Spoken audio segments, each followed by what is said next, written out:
Bonjour, alors je suis Grégoire Chailleux et je représente aujourd'hui Archistoire. Je vais vous expliquer un petit peu la genèse de notre projet. En fait, à la base, nous sommes une équipe de gens qui travaillent dans l'univers des musées. En fait, ça fait plusieurs années qu'on travaille à créer des musées. Notre univers de référence, c'est d'arriver à trouver des solutions pour faire en sorte que les gens qui visitent des lieux puissent découvrir, apprendre et s'amuser en apprenant. Et un jour, on s'est rendu compte que il y avait des solutions super chouettes pour visiter des lieux en intérieur. Donc, par exemple, des audioguides qui permettent d'en savoir plus sur ce qu'on voit, et que dès qu'on sortait du milieu fermé des salles d'exposition et qu'on était dans des lieux ouverts, des lieux normaux, enfin des lieux de la vraie vie, c'est-à-dire on se balade dans une ville, on se balade dans un village, on se balade quelque part, il n'y avait plus rien et finalement on était complètement perdu et là, assez souvent on se rendait compte qu'on passait complètement à côté de la visite, quoi. C'est qu'on on savait pas quoi voir, on savait pas où regarder. Alors on regarde dans son guide et puis ils nous disent vous voyez cette belle église, et puis on se retourne et où est-ce qu'elle est? Mais on n'est pas du tout au bon endroit, donc on la voit pas, elle est cachée derrière le mur, etc. Donc on s'est dit mais c'est quand même fou qu'on puisse pas arriver à trouver des solutions pour pouvoir faire en sorte que l'expérience aussi qualitative qu'on a dans des lieux de culture fermés, on puisse l'avoir aussi en outdoor. Et c'est de là qu'est née cette solution Archistoire. Donc là, à la base, Archistoire, c'est vraiment la réunion d'une équipe de muséographes, des gens qui sont spécialisés dans la création de contenu, et des gens, des designers d'interaction qui sont spécialisés dans la création d'expériences pour accéder à ces contenus. Et concrètement, qu'est-ce que c'est Archistoire? C'est simplement un geste. C'est je prends mon téléphone et j'utilise ce téléphone pour scanner ce que j'ai autour de moi. Et sur ce téléphone s'affichent des informations qui m'expliquent, qui me racontent l'histoire de ce que j'ai, qui me racontent l'histoire du lieu, qui me racontent les anecdotes de ce que j'ai sous les yeux.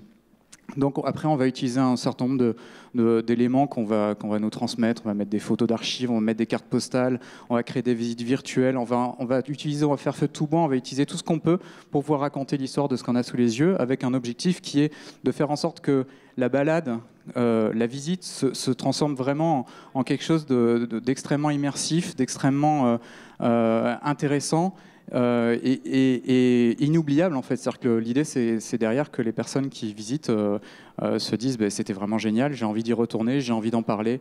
En fait c'est de faire de tout lieu, de toute visite une véritable destination. Voilà, je sais pas où j'en suis du timing, parce qu'il est censé avoir un timing. Ah oui, en fait j'ai encore pas mal de temps. Alors qu'est-ce que je peux vous dire d'autre? On a exposé l'année dernière au CES. Au départ, on était parti sur l'exposé plutôt des visites de ville. On trouvait que c'était un format qui était adapté à la visite de ville. Et on s'est rendu compte finalement, en discutant avec les différentes personnes qui sont venues nous voir, que la solution pouvait s'adapter à bien d'autres configurations de lieux, qu'on pouvait aussi l'adapter à du site naturel, à du parc archéologique, à de la visite, même pourquoi pas de sites industriels.